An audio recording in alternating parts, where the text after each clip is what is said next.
જો તમે હિંમત દેખાડી દેશો ને તો દુનિયા ખતમ નથી થઈ જવાની. અમારે જ્યારે હાર્દિકને હમણાં રિસન્ટલી હાર્દિકને ડોટર આવી, અમે બધા પ્રે કરી રહ્યા હતા કે દીકરી આવે.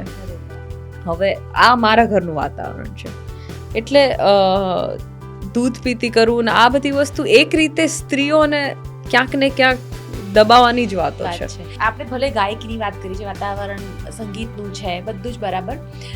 બે વસ્તુ છે. એક તો મને ખરેખર એવું જોઈએ છે ઈશાની, કારણ કે તમારા શબ્દો જે છે ને એ આજના જમાનાની છોકરીને સમજ પડે અને એ પ્રકારના છે. તો I really want you to say something to those woman કે જે લોકો અત્યારે અથવા એવી યંગ ગર્લ્સ પણ કે જે લોકો ક્યાંક ને ક્યાંક આ ટાઈપના ટોક્સિક રિલેશનશિપમાં કે કોઈક કારણસર ક્યાંક દબાઈ રહી છે, એને શું કરવું જોઈએ ને એ તમે તમારા શબ્દોમાં કહી શકો. Find your voice. સિરિયસલી તમારો અવાજ તમને મળશે, તમારી હિંમત તમારી અંદરથી આવી જશે અને કઈ દુનિયા ખતમ નથી થઈ જતી. જો તમે હિંમત દેખાડી દેશો ને તો દુનિયા ખતમ નથી થઈ જવાની. સામુને ત્યાંથી શરૂઆત થવાની છે દુનિયા.